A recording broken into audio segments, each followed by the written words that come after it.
This is gonna be long, so bear with me. Background? My mom and dad had 2 kids, my sister J, 16F, and I, 21F, before they got divorced. My mom since remarried a few years after and had my little sister C, 7F. I was originally under her custody but left due to toxic behavior from her and stepdad.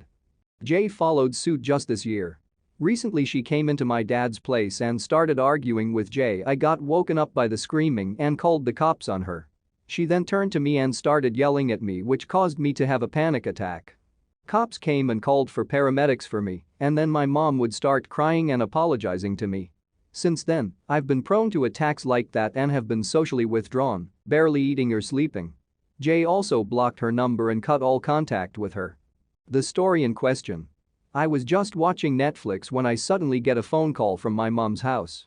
I found it weird since I didn't block her. When I picked up the phone, C was on the line. C. Sis? Can you come home? I miss you.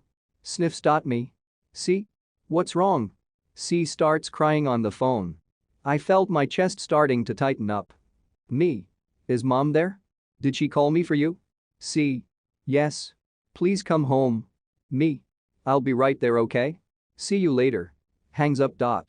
After that call, I got super dizzy. My heart was pounding out of my chest. I felt like I couldn't breathe and my ears were just ringing. My mom was living relatively close by, a 5-10 minute walk, and I even puked halfway. When I got to her house, she greeted me excitedly, and C ran to the door to hug me. I tried being joyful in front of her and tried playing with her and her dolls, but I just kept spacing out. I just felt so numb and sick. I confronted my mom when C was taking a nap, and I couldn't help but snap at her. Me. What the hell was the call about? Mom. What do you mean? And do not use that tone on me. Me. You could have just texted me to come by and visit C or called me yourself. But no, you had to have C crying on the phone for me to come over. Mom. Then how else am I gonna get you to come? You wouldn't listen to me. I was seeing red. I felt like my mom just used C to get me to come back. I had a full-blown panic attack right then and there and blacked out. I woke up in the ER and my dad told me that my mom called the ambulance. Later on, my mom texted me that C woke up and watched me get wheeled away. She then said that I was selfish and egotistical, that the call was not a big deal, that I didn't need to get so worked up on it, and that I scarred C. When I got back home, I overheard my stepdad yelling at my dad on the phone about how I was an idiot for lashing out at my mom and scaring his daughter like that. Some of my friends think I'm the idiot for talking to her that way, and others think I'm not due to the toxic track record. So, am I the idiot? You're not the idiot, but you'll be an idiot to yourself if you keep in contact with her. She's manipulative, narcissistic, and abusive. She's literally the reason you had to go to the hospital in an ambulance. Twice. Go to the hospital in an ambulance twice. Not the idiot. They literally blamed you for her horrific actions, causing you to have to go to the hospital twice. Cut all contact with them. You can figure out how to save C later on. I'm glad your dad is standing up for you. Not the idiot. Not the idiot. It's unfortunate for C, but you need to go no contact for your own mental and physical health. She's shown she's not above using manipulation on a child to get you to do her bidding, and this will not change. And the worst part, little sister is also learning that if you manipulate people, in her case faking crying, they almost always do what you want them to do. Geez, what a mess. Not the idiot, but you should go North Carolina with mom, stepdad, and C. Yes, C is a child and doesn't deserve it, but your mom will continue to weaponize her against you. What's more important to you? Your mental health? Or C? That's mostly what's kept me stuck. I usually have playdates with C and it's nice and all. It's just some days I would feel like I can't get out of bed, let alone talk or call, so that's why I feel like the idiot. I, 35F, am infertile. My ex-husband and I tried everything to have kids, but it just never happened. He divorced me, went and married someone younger who was able to give him a kid, and from what I gather, they're expecting a second child together. It hurts like hell seeing someone else have what I couldn't. I get frustrated with myself sometimes and with my family blaming me for basically everything. I turn to my friends for support, especially Alessia. She's in the same infertility boat as me, but she and her husband are currently trying IVF, hoping it'd work. Alessia asked me for help to pay for her upcoming IVF cycle. I agreed to write her a check for $12,000. I really wanted to help her, and the money came with no strings attached. I wrote the check and gave it to her last week. She was very appreciative of it. The very next day, I got a sudden message from a mutual friend, Carol, with a screenshot of the conversation she had with Alicia. Turns out she and Alicia were talking about the next IVF cycle, and Alicia said she hoped the cycle would work because she didn't want to end up divorced and having her husband go marry someone younger and have a baby with them, and another one on the way. While she's alone and without a family at 35. She's 32. I was stunned and hurt. I knew she meant me here. But I did not confront her. I simply contacted my bank and cancelled the check. In the evening, Alicia called to ask why I cancelled the check, and I told her.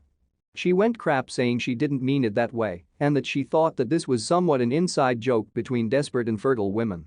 She came over with her husband the next day begging me to write another check, but I refused.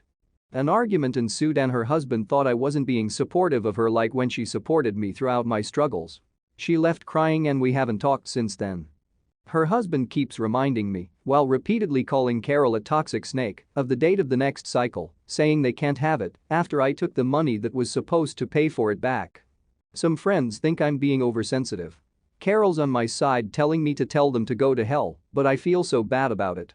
What I've done might just damage our 15 years of friendship. Maybe I shouldn't have cancelled it, but I just felt so offended by what she said about me and how she basically mocked my unfortunate circumstances. So, am I the idiot? Not the idiot. It was a cruel thing to do to her. Especially after you are being so gracious towards them. By the way, just a reminder, your worth is not connected to your ability to bear children. Oh, and to the people saying that worth kinda is tied to children, especially as a woman. No, it's not. Anyone telling you any different is just wrong. You decide what your contribution is to this world and what your legacy is, and from what I hear, OP has the biggest, kindest giving heart while still having strong moral values. That makes her worth a lot in my book. Anyone who doesn't see that is just blind and oblivious. Yup. Also, 15 years of friendship, but only now is she showing her real face and how she devalues OP for not having a child and for her husband having left her. In the words of Maya Angelou, when people show you who they are, believe them. Not the idiot. Let the friends calling you too sensitive open their checkbooks. And what if she is too sensitive? Can't a woman be oversensible about her own trauma? She didn't even apologize. Update. Hello again. I have decided I'm going to put some distance between me and Alicia. Things have been rough lately, and I think that distance is what I need right now, especially for my mental health. After some comments here, I now feel less heavy and more relieved. That doesn't change the fact that I still feel completely and utterly shocked by Alicia's behavior. It's a shame having to come to the realization that even those who are supportive of you the most could cause as much harm. I, 32F, recently inherited a good amount of money from my mom. I keep the money in a separate account as I still haven't decided what to do with it, and I didn't want it to go to waste. I noticed my husband constantly bringing up the inheritance money and making countless suggestions as to how I should spend it. Another thing is that he expects me to pay for nearly everything in the past couple of weeks. For Nye, my husband and I met up with his family at a restaurant to celebrate. It was going fine until I found out that I was expected to pay for everyone at the table. My husband's mom joked about paying for dinner out of my inheritance pocket, which made me livid, but I showed no reaction. Just silently paid for my own food, drinks. Then got up and made my way out of the restaurant. They were shouting after me like a crowd, and my husband tried to get me to come back, but I drove home. He got back at 3 a.m. yelling at me, saying I was pathetic to get up and walk out on him and his family after they relied on me to pay for their food and thought I was gracious enough to do it, but they were wrong. He said I humiliated him and his family and that what I did was an attempt to get back at them for not being able to help mom when she was sick. Not true is all I'm gonna say. He is mad and is saying that I caused a huge rift between his family and me when it wouldn't have hurt me to pay for the celebratory dinner. Am I the idiot? So let me get this straight. Your mother died after an illness, and the thing your in-laws take from this is great, now she can pay for everything. Yeah, not the idiot. Not the idiot.